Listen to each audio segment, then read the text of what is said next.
LOST ENKI TV.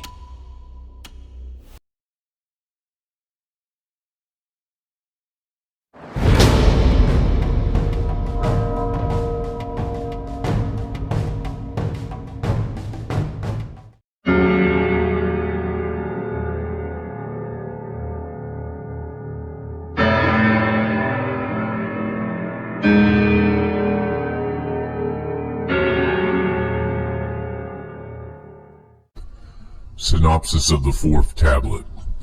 The Neba ruins hail even the small gold delivery. Tests of gold's use as an atmospheric shield succeed. Additional heroes and new equipment are sent to Earth. Gold extraction from the water continues to disappoint. Ea discovers gold sources that need deep mining in the Abzu.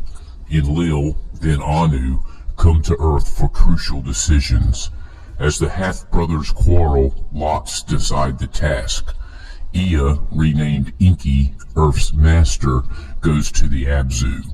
Enlil stays to develop permanent facilities in the Eden. As Anu prepares to leave, he is attacked by Alelu. The seven who judge sentence Alelu to exile on Lemieux. Anu's daughter Ninma, a medical officer, is sent to Earth. Stopping off at Lemieux, Mars, she finds Alelu dead. A rock carved to resemble Alelu's face serves as his tomb. Anzu is given command of a way station on Lemieux. To Nibiru, words of the ascent were beamed. On Nibiru there was much expecting. With confidence was Abgal the chariot guiding. Around Kinyu, the moon, he made a circuit, by its net powers speed to gain. 1,000 leagues, 10,000 leagues toward Lemieux he journeyed. By its net power a direction toward Nibiru to obtain. Beyond Lemieux the hammer bracelet was a-whirling. Deftly did Abgal Ea's crystals make a glow. The open paths to locate. The eve of fate upon him with favor looked. Beyond the bracelet the chariot beam signals from Nibiru was receiving. Homeward was the direction. Ahead in the darkness, in reddish hue glowed Nibiru. A sight to behold it was. By the beam signals the chariot was now directed. Twice around Nibiru it made circuits, by its net force to be slowed. Nearing the planet, the breach in its atmosphere Abgal could see. A squeezing in his heart he felt. Of the gold he was bringing was he thinking. Passing through the atmosphere's thickness, aglow was the chariot, its heat overbearing. Deftly did Abgal spread the chariot's wings, its descent thereby resting. Beyond lay the place of the chariots, a sight most inviting. Gently did Abgal the chariot bring down to a place by the beams selected. He opened the hatch, a multitude of populace was there assembled. Anu toward him stepped forward, locked arms, warm greetings uttered. Heroes into the chariot rushed. The gold-bearing baskets they brought out. High above their heads they the baskets held. To the assembled words of victory Anu shouted. Salvation is here, to them he was saying. To the palace was Abgal accompanied. To rest and tell all he was escorted. The gold, a sight most dazzling, by the savants was quickly taken. To make of it the finest dust, to skyward launch it was hauled away. A shard did the fashioning last, a shard did the testing continue. With rockets was the dust heavenward carried, by crystal's beams was it dispersed. Where there was a breach, now there was a healing. Joy the palace filled, abundance in the land was expected. To Earth, Anu good words was beaming. Gold gives salvation, the obtaining of gold do continue. When Nibiru near the sun came, the golden dust was by its rays disturbed. The healing in the atmosphere was dwindled. The breach to bigness returned. Anu, the return of Abgal to Earth, then commanded. In the chariot more heroes traveled. In its bowels more, that which the water sucks in and thrust out, were provided.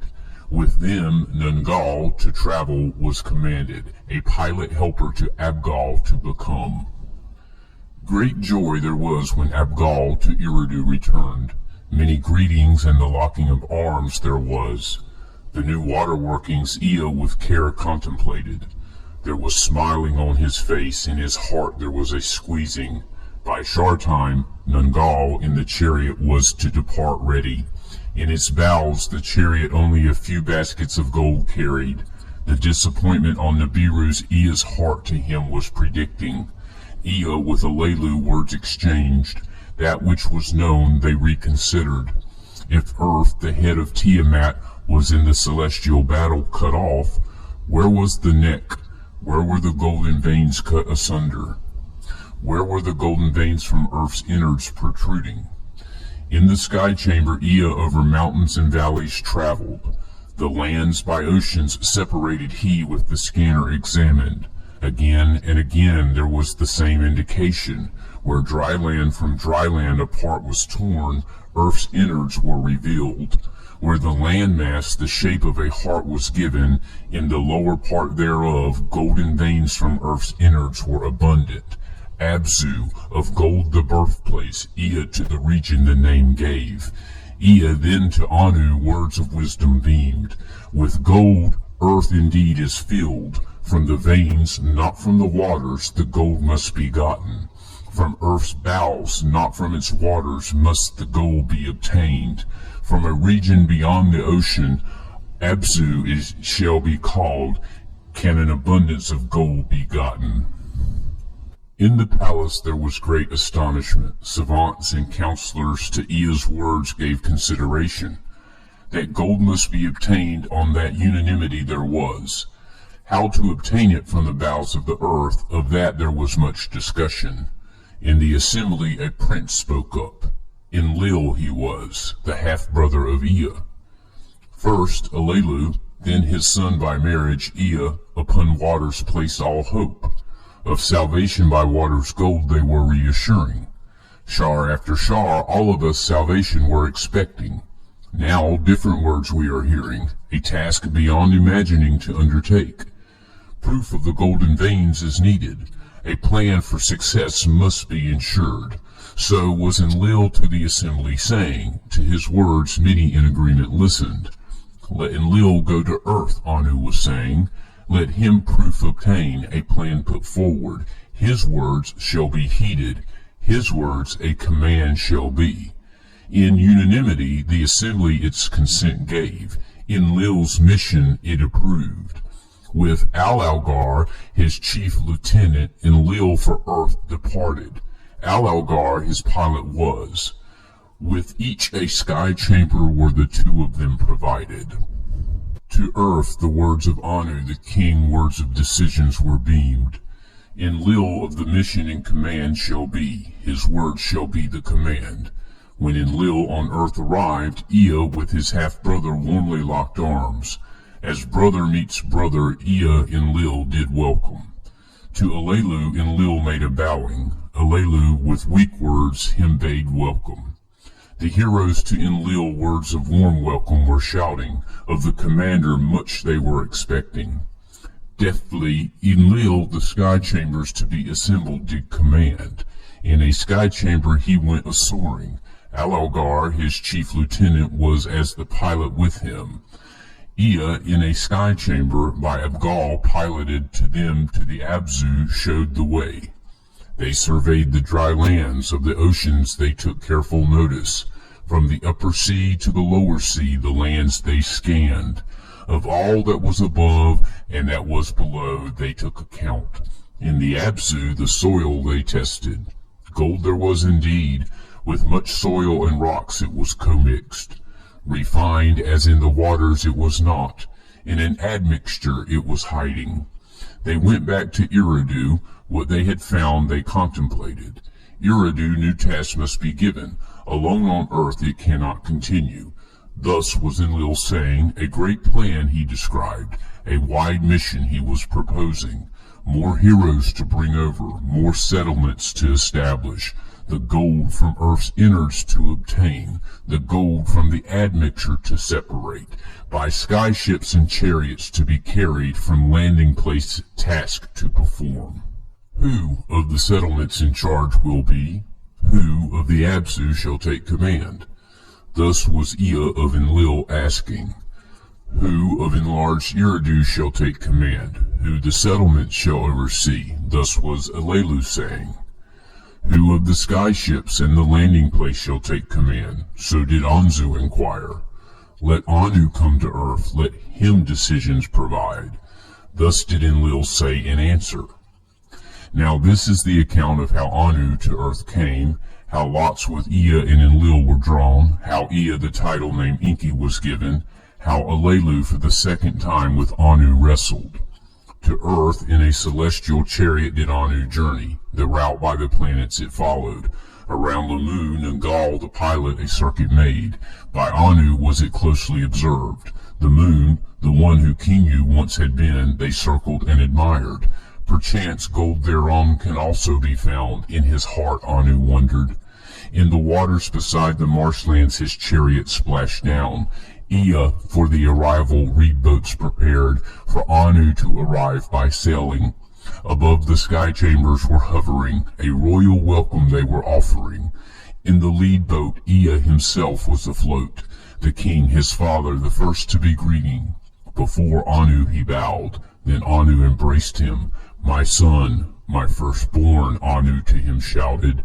In the square of Eridu in rows stood the heroes, their king to earth royally to welcome. In front of them stood Enlil, their commander. Before Anu the king he bowed. Anu him to his chest embraced. Alelu too was there standing. Of what to do he was uncertain. Anu to him a greeting extended. Let us lock arms as comrades to Alelu, he said. With hesitation Alelu stepped forward. With Anu he locked arms. A meal for Anu was prepared. By eventime to a reed hut for him by Ea built, Anu retired. The next day, the 7th, by the count begun by Ea, was a day of resting. A day of backslapping and celebrating it was, as befits a king's coming. On the day that followed, Ea and Enlil before Anu the findings presented. What was done and what doing needed with him they discussed. Let me see the lands by myself, Anu to them was saying. Aloft they all in the sky chambers went, lands from sea to sea they observed. To the Absu they flew, on its gold-hiding soil they landed. Difficult will the gold's extraction be, Anu was saying. To obtain the gold it is necessary. No matter how deep the gold is below the surface, it must be gotten. Let Ea and Enlil tools for the purpose devise. Let them heroes for the task assign. Let them find how gold from soil and rock separates, how to Nibiru pure gold to deliver. Let a landing place to be built. Let more heroes to the task on earth be assigned. So was Anu to the two sons saying, in his heart of way stations in the heavens he was thinking. Those were the command words of Anu. Ea and Enlil in agreement their heads were bowing. There were evenings and there were mornings, to Eridu they all returned. In Eridu they held a council, tasks and duties to assign. Ea, who Eridu established, was the first to speak up. Eridu have I established. Let other settlements in this region be set up. Let it the Eden be, abode of the upright ones, by this name be known. The commander of the Eden let me be. Let Enlil the gold extraction perform. By these words Enlil was angered. The plan is wrongful to Anu, he said. Of commanding and task to perform I am the better. Of sky ships I have the knowledge. Of the earth and its secrets my half-brother Ea is the knower. The Absu he discovered. Let him of the Absu be the master. Anu to the angry words with a careful ear listened. The brothers were again half-brothers. The firstborn, with the legal heir with words as weapons, were contending. Ea was the firstborn son. By a concubine to Anu he was born. Enlil, thereafter born by Antu, Anu's spouse, was conceived. A half-sister of Anu she was. Thereby Enlil the legal heir making. Thereby the next-born son for the succession the firstborn overcoming. A conflict that the obtainment of gold would endanger Anu was fearing. One of the brothers to Nibiru must return. The succession from considering must now be removed. So was Anu to himself thinking. Aloud to a startling suggestion he made. Who to Nibiru the throne seat shall return, who the Eden shall command, who in the Absu shall be the master. Let us three, I with you, by lots determine. Silent were the brothers, the audacious words by surprise them overtook. Let us draw lots, Anu said. By the hand of fate let there be a decision. The three, father and two sons, clasped their hands together. They cast lots, by the lots the task they divided. Anu to Nibiru to return, its ruler on the throne to remain. The Eden to Enlil was allotted, to be lord of the command as his name indicated. More settlements to establish, of the skyships and their heroes charged to take. Of all the lands until they the bar of the seas encounter, the leader to be. To Ea, the seas and the oceans as his domain were granted. Lands beyond the bar of the waters by him to be governed. In the Absu to be the master, with ingenuity the gold to procure. Enlil with the lots was agreeable, the hand of fate he with a bow accepted. Ea's eyes filled with tears. Of Eridu and the Eden he wished not to be parted. Let Ea forever Eridu as his home retain, Anu to Enlil was saying. Let his being the first to splash down forever be remembered. Let Ea as Earth's master be known. Enki, Earth's master, let his title be. His father's words Enlil with a bow accepted. To his brother he thus said, Enki, Earth's master, your title name shall henceforth be. I, Lord of the command, shall be known. To the heroes in assembly Anu, Enki, and Enlil the decisions announced. The tasks are assigned. Success is in the offing. Anu to them was saying, Now farewell I can bid you, to Nibiru with quiet heart I can return. Forward to Anu Alelu stepped. A grave matter has been forgotten, he shouted. The mastery of earth to me was allotted. That was the promise when the gold finds to Nibiru I announced. Nor have I the claim to Nibiru's throne forsaken. By Anu to share all with his sons, it is a grave abomination. Thus did Alelu, Anu, and the decision challenge. Without words was Anu in the beginning, then with anger he spoke up. By a second wrestling, let our dispute be decided. Let us the wrestling do here. Let us do it now. With disdain Alelu took off his clothing, likewise did Anu unrobe. In nakedness did the two royals begin to grapple. A mighty struggle it was. Alelu bent his knee, to the ground Alelu fell. Anu on the chest of Alelu with his foot pressed down, victory in the wrestling thereby declaring. By wrestling the decision was made. I am the king. To Nibiru Alelu shall not return. So was Anu saying as he removed his foot from the fallen Alelu. Up as a lightning, Alelu from the ground arose. By the legs Anu he pulled down. His mouth was wide open. Swiftly he the male hood of Anu bit off. The male hood of Anu did Alelu swallow. In pain, agony did Anu a cry to the heavens shout. To the ground wounded he fell. Enki to the falling Anu rushed. Enlil the laughing Alelu captive held. Heroes Anu to his but carried words of accusation against Alelu he uttered. Let justice be done. Enlil to his lieutenant shouted, With your beam weapon let Alelu be killed. No, no, Enki fiercely shouted. Justice is within him. In his innards poison has entered. They took Alelu to a reed hut, his hands and feet as a prisoner they bound. Now this is the account of the judging of Alelu, and of the happenings thereafter on earth and on Lemu. In his reed hut Anu was hurting. In the reed hut to him Enki applied the healing.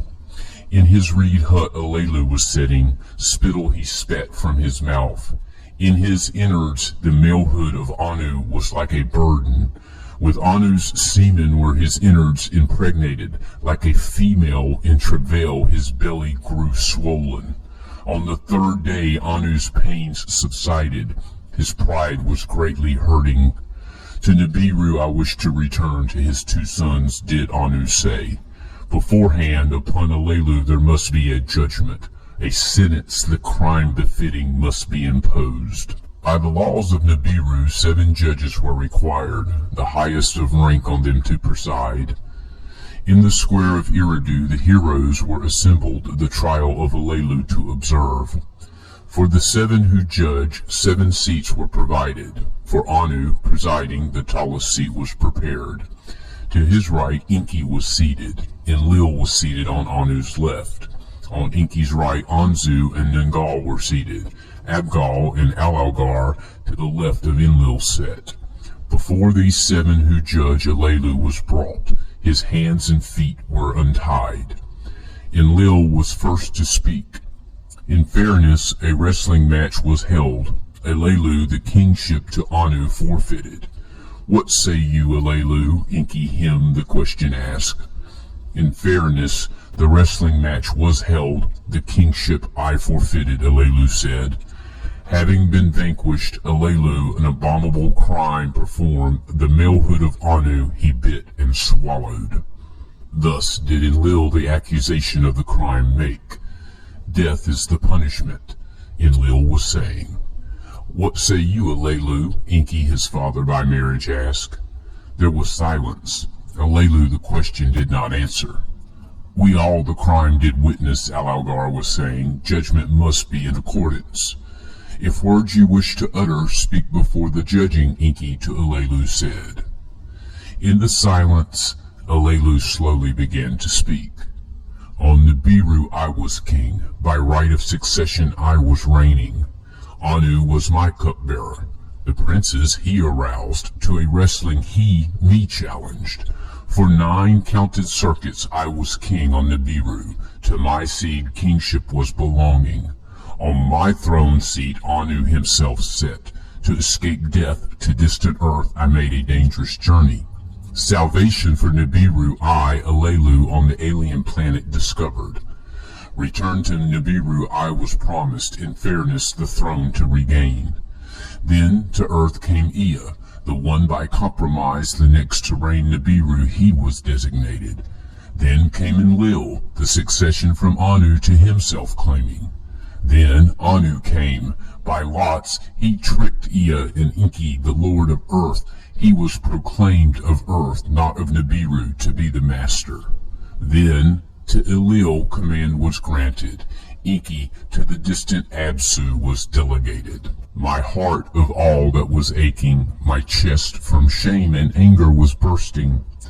Then Anu his foot upon my chest placed, upon my aching heart he was treading.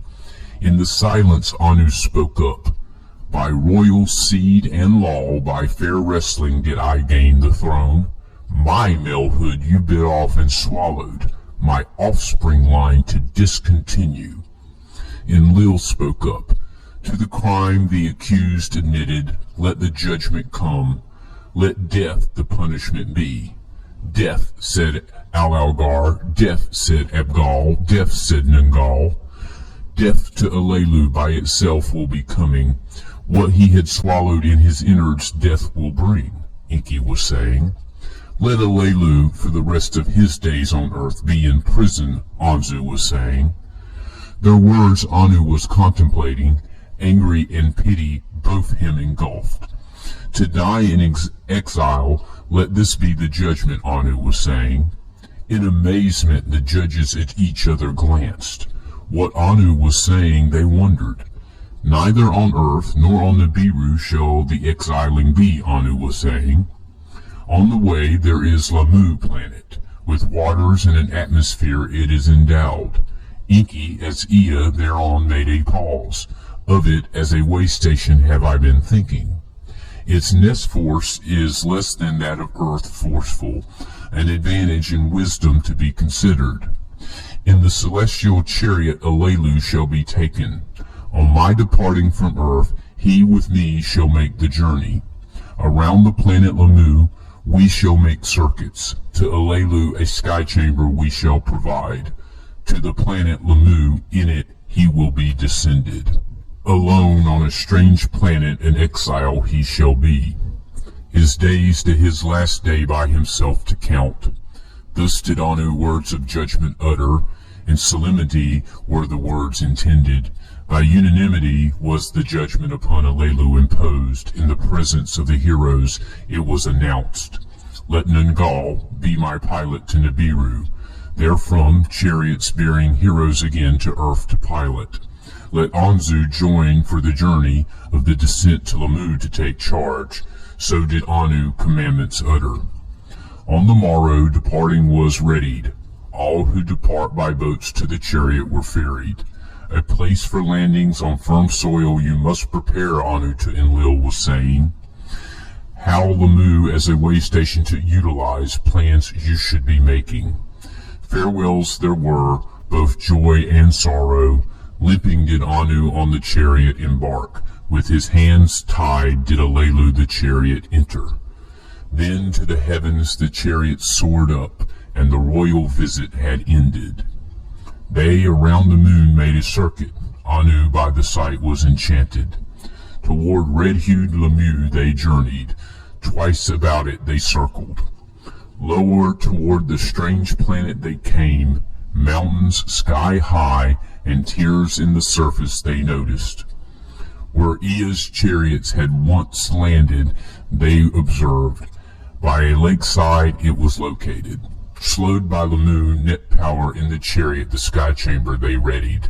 Anzu, its pilot, then unexpected words to Anu was saying. With Alelu to the firm soil of Lamu I shall descend. With the sky chamber to the chariot to return I wish not. With Alelu on the strange planet I shall stay. Until he dies I shall protect him.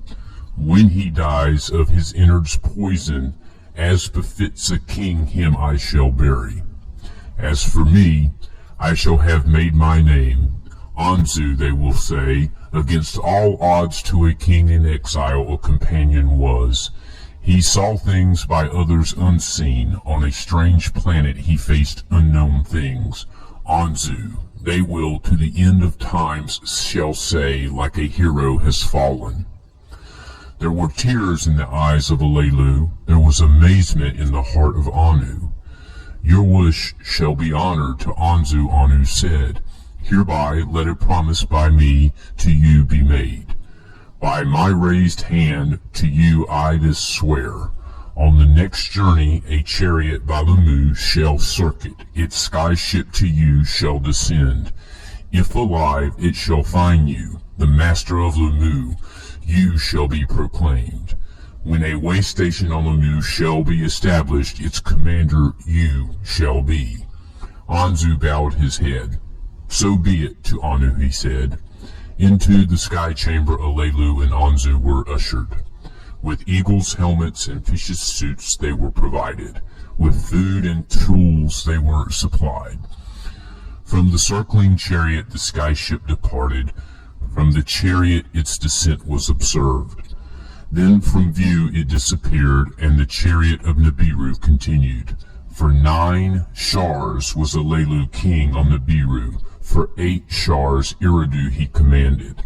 In the 9th shar, to die in exile on Lamu was his fate. Now this is the account of the return of Anu to Nibiru, and how Alelu on Lamu was buried. How Enlil on earth the landing place built. On Nibiru there was for Anu a joyous welcome.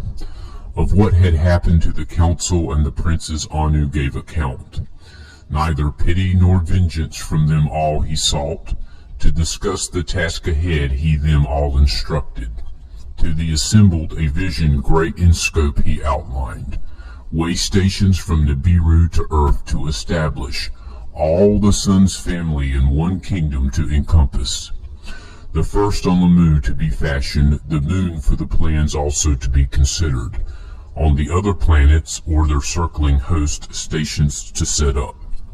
A chain, a constant caravan of chariots to supply and safeguard. The gold from Earth without interruptions to Nibiru bring, perchance gold elsewhere to also find. The counselors, the princes, the savants, Anu's plans considered. The salvation of Nibiru in the plans they all a promise saw. Savants and commanders knowledge of the celestial gods perfected. To chariots and skyships a new kind, rocket ships were added. Heroes for the task were selected, for the task there was much learning. The plans to Enki and Enlil were beamed over. Preparations on Earth to hurry they were told. On Earth of what had happened and what to be done is required there was much discussion. Enki, Alaugard, to be of Eridu the overseer appointed. His own steps to the Absu he directed. Where to obtain gold from Earth's bowels he then determined. What heroes to the task are needed he calculated. What tools were required he contemplated. An earth splitter with cleverness Enki designed. On Nibiru that it be fashioned he requested. Therewith in the earth to make a gash, its innards reach by way of tunnels. That which crunches and that which crushes he also designed. On Nibiru for the Abzu to be fashioned. Of other matters Nibiru's savants he to contemplate asked. Of matters of health and well-being of heroes the needs he listed. To the heroes Earth's quick circuits were upsetting. Earth's quick day and night cycles dizziness were causing. The atmosphere, though good, was in some things lacking and in other things too abundant. Of the sameness of the food the heroes were complaining. Enlil, the commander, by the heat of the sun on Earth was afflicted. For coolness and shade he was longing. While in the Abzu Enki preparations was making. Enlil in his sky ship the extent of the Eden was surveying. Of mountains and rivers he took account, of valleys and plains the measures he took. Where a landing place to establish, a place for the rocket ships he was seeking. Enlil, by the heat of the sun afflicted, for a place of coolness and shade was searching. To snow-covered mountains on the Eden's north side he took a liking. The tallest trees he ever saw grew there in a cedar forest. There above a mountain valley with power beams the surface he flattened. Great stones from the hillside the heroes quarried and to size cut. To uphold the platform with skyships they carried and emplaced them. With satisfaction did Enlil the handiwork consider. A work beyond belief indeed it was, a structure of everlasting. An abode for himself on the crest of the mountain was his desire. Of the tall trees in the cedar forest long beams were prepared. Of them the construction of abode for himself he decreed. The abode of the north crest he named it. On Nibiru a celestial chariot for soaring off was prepared. New kinds of rocket ships, sky ships, and that which Enki had designed it was transporting. A fresh group of 50 from Nibiru it was taken, chosen females among them were. By Ninmah, exalted lady, were they commanded. In succor and healing were they trained. Ninmah, exalted lady, a daughter of Anu she was, a half-sister, not a full sister of Enki, and Enlil she was. In succor and healing she was greatly learned. In the treating of ailments she excelled. To the complaints from earth she gave much attention, a healing was she preparing. The course of prior chariots, on tablets of destinies recorded, Nungal its pilot did follow. Unharmed, it reached the celestial god Lamu. It circled the planet, slowly to its surface it descended. A faint beaming, a group of heroes followed. Ninmah was going with them. Beside a lake shore, Anzu they found. From his helmet the signals were beaming. Anzu himself was without motion, prostrate. He lay dead. Ninmah touched his face. To his heart she gave attention. From her pouch she took out the pulsar. Upon Anzu's heart, pulsing she directed. From her pouch she took out the emitter. Its crystal's life-giving emissions on his body she directed. 60 times did Nimba direct the pulsar, 60 times the emitter she directed. On the 60th time Anzu his eyes opened, with his lips he motioned. Gently upon his face Nimba water of life poured, his lips with it wetting. Gentle into his mouth the food of life she placed. Then the miracle did happen, Anzu from the dead arose. About Alelu they him then inquired, of Alelu's death Anzu them told. He led them to a great rock, from the plain heavenward protruding. There to them what had happened he was telling. Alelu soon after the landing from unremitting pain to scream began. From his mouth his innards he was spitting, in agony he peered over the wall. Thus was Anzu to them saying. He led them to a great rock, like a mountain from the plain heavenward rising. In the great rock a cave I found, Alelu's corpse therein I hid. The entrance with stones I covered, so was Anzu to them saying. They followed him to the rock, the stones they removed, the cave they entered. Inside what of Alelu remained they found.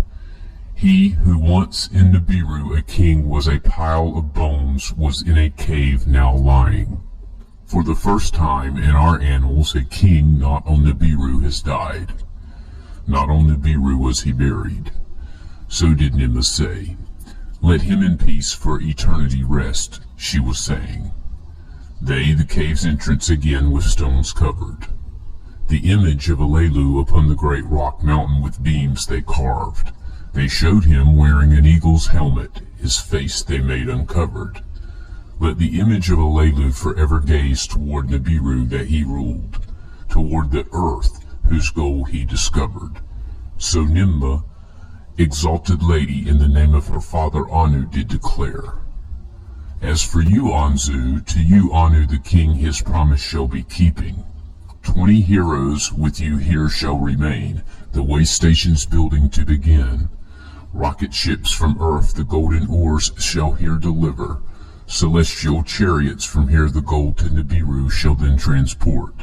Hundreds of heroes their abode on Lamu shall make. You, Anzu, shall be their commander. Thus did the great lady, in the name of her father Anu, to Anzu say. My life I owe to you, great lady, so was Anzu saying. My gratitude to Anu shall limits not have. From the planet Lamu the chariot departed. Toward earth the journey it continued.